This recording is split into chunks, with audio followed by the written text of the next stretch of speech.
What's up? It's Dan Riccio, Randip, Janda, Canucks this week. One win and one loss for Rick Tocchet as the new Canucks head coach. And they could not have been more two extreme performances, Randip. One dominant win over Chicago and one embarrassing loss down the I-5 against the Seattle Kraken. What are your first impressions of new coach Rick Tocchet? Yeah, my first impression of Rick Tocchet is he's probably wondering to himself, why can't we play Chicago every single game? Unfortunately, that's not how the NHL works. First impressions are, optimism after game one, but kind of tempered optimism where he understood that you have to do it on back-to-back nights. You have to do it every night in the NHL. And really, that's been the problem with the Vancouver Canucks, where they show you maybe signs of optimism, maybe, because it's been fleeting, really, this season. And the next game is an absolute dud. That's what happened in Seattle. And I think this is more of an eye-opener for Tocchet to understand where his team is at, not only skill-wise and habits-wise, between the ears. That was a game where, from the drop of the puck against Seattle, they were not ready, they were not engaged. Seattle knew it, they took advantage. So this is a long-term process, and early on for Rick Tocchet, I think you're starting to hear of understanding of breaking down this team and essentially building from the foundation up. And you're going to see that eventually when he gets time with this team to practice. But as of right now, it's all right, show me what you guys can do. And for the rest of the year, we're going to probably mix this up. We're going to change it up and we're going to break this team down and build it up again. First impression is he could not be more of a polar opposite to what Bruce Boudreau, at least what his motives are compared to what Bruce Boudreau was here in Vancouver. Like from day one, when Boudreau was hired, it was get as many wins as you possibly can. I don't care how you do it. Just get as many wins as you possibly can. Save this season, Bruce. And he almost did. Bless him. He almost did. And we know what happened this year. But he coached every game like it was game 7, especially after they started winless in their first 7 games of the year. They were forced to play every game like it was for their playoff lives from early November onward. And some players have talked about how taxing that is and thinking about it all the way back to last year. Whatever. That was Bruce's job. And part of it was because he was on the hot seat from the very beginning to start this season. Now it's a complete opposite. Rick Tocchet, yeah, in the long run, wins and losses are going to be what determines whether or not he's successful in Vancouver, but it isn't the goal right now. The goal right now is to break this team down, get them to start finally playing with good habits, get their practice habits up, get their in-game habits up, their line changes better. I mean, we're talking about the most basic stuff. It really says a lot about this roster that they need to bring in a coach to do that. But here we are, Randy. And goal number 1, it's process over results for Rick Tocchet. That's my first impression to this point. It totally is. And there's also accountability that is going to be required. And early impressions tell you that, where game 1, he was pretty, complimentary to his team, but like I said, tempered. Game 2, he was coming out with daggers. There was the red wedding, Vancouver Canucks style, where Rick Tocchet was saying, I'm not holding anything back. And, call this team soft. When you call your team soft, you know what you're doing. And this is a guy that played a very hard style of hockey, put up 900 plus points, 2,000 penalty minutes. When he says it, people take notice because they know he backed it up on the ice himself. So to me, it was, all right, if you're going to play like that, I'm going to call you what you are. Your game is soft. And against Seattle, they did get bullied. I'm not looking at the hit count. It was about where those plays were made. Were you winning puck battles? And that's early impression for me is Rick Tocchet coaches very much the same way he played. He's going to not pull back any punches if the team requires it. And coming out that soft label in game 2 of your tenure is one heck of a bold move. But it's very much what this team needs right now because they haven't had that accountability within their roster. So this is going to be a shakeup for a lot of players. This is going to be probably a situation where once you can, continue on in the year, yes, there's going to be coaching. Yes, there's going to be building up this team. But also there's a lot of leaders on this team that probably need a bit of a wake-up call. And he didn't hold back from them either after the post-game availability. It feels like Rick Tocchet is Michael Corleone, and he's looking for his wartime consigliere right now. Yeah, it's not Tom Hagen. You're out, and Tom. You can pick who Tom Hagen is in this context. It might be one of his 17 assistants that he's got running on the bench, but we'll get to that later. You're right, though. Like soft, called out the leadership group.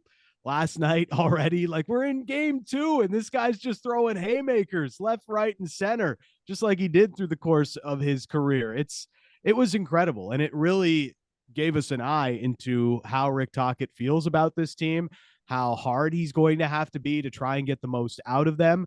And I wonder about that. Like, who are the players that are going to be able to live up to this challenge, Randy? Okay, and that is a question because it's not about skill. It's never really been about skill here in Vancouver. You have some very skilled players, whether it's JT Miller, Bo Horvat, Elias Pettersson, Quinn Hughes, go through the list.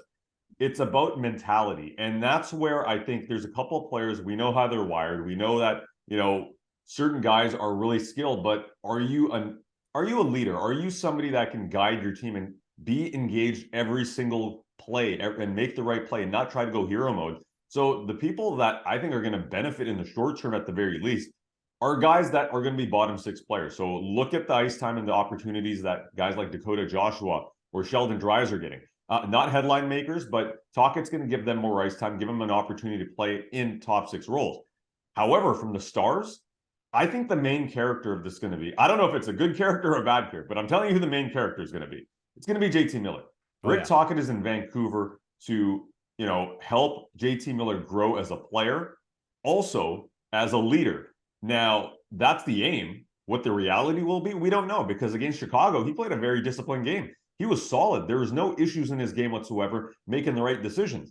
Seattle, not so much. He had 16 minutes of total ice time, was the low man 5-on-5. So generally, JT Miller is usually 20, 21 minutes per game, even higher some nights. So I think the main character will be JT Miller, but it's going to be about growth. How does he grow in this situation? So I'm not sure if that's going to be good or bad at this point, Dan. It's with JT. There's a lot of people that think Rick Tocchet's biggest job here is JT Miller and getting him back in the right direction. And that very well may be true.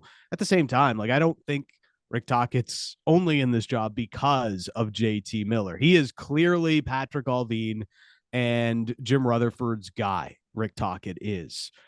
They look back to their time together in Pittsburgh. They won 2 Stanley Cups together.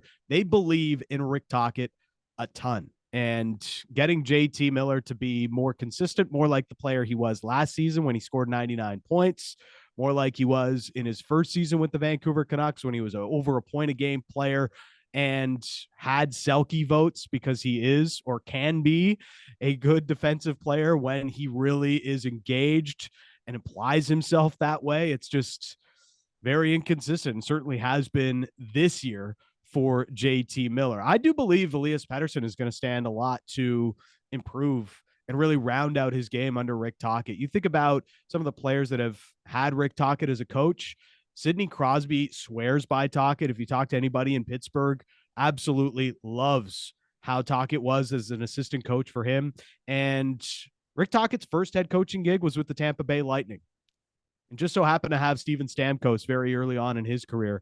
And also Stamkos is somebody that says Tocchet helped him a lot early on in his career. And I think for top end players like that, having somebody that can really get you to play at both ends of the rink and really maximize who you are as a player on the ice, I think that's something that can help Elias Pettersson. But there is sort of one other area that I really wonder about with Tocchet. And it's more of a big picture sort of conversation, Randip, because Allvin and Rutherford have clearly made a big bet here that coaching is going to be the biggest thing, or it feels like is going to be one of the major things that really turns this club around. And getting that coach in place seems to be a big part of their overall plan. Do you agree? Or is it talent that is ultimately going to turn around the Canucks? Well, I think it's going to be coaching at first based on the fact that this team has lacked structure for a very long time. So if you want to employ what Rutherford and Allvin have been talking about for a long time is, hey, we have to play a certain way. Players have to hit their spots. Players have to know where they are every single time, where their teammate's going to be. The process has to rule the day. And with Bruce Boudreau, that was not the case. They gave him a challenge.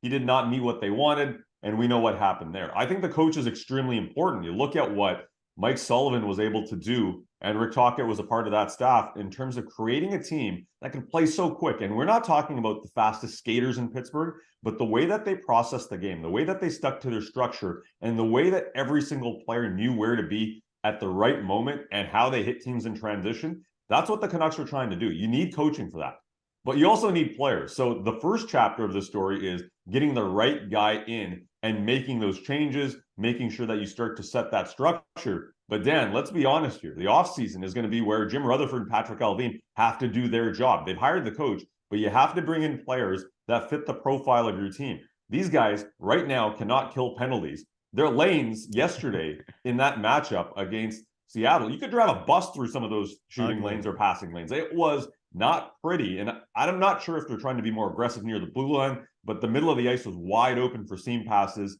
and they got burned. The other aspect is, 5-on-5, you need players that do, play to that structure, that have those characteristics, that can make the decisions at the right time. I don't believe they have, half of the players that they need on that roster. So yes, getting the coach is an important thing. Having the philosophy is an important thing, but you need the personnel, and the Canucks, as of right now, don't have that. So that's where Jim Rutherford and Patrick Allvin are going to have to do their job in the offseason. If you're worried about the Canucks maybe jumping too far up the standings, look, the schedule is fairly easy for them through the end of the year, but this isn't about wins and losses right now for this team. So they won't ultimately have the best shot at Connor Bedard, but I don't think we'll see the initial coach bump from Rick Tocchet just yet. And Dan, they might not have the toughest of schedules coming up here, or it might be, it's not like they was in December or early January, but they don't have any practice time either.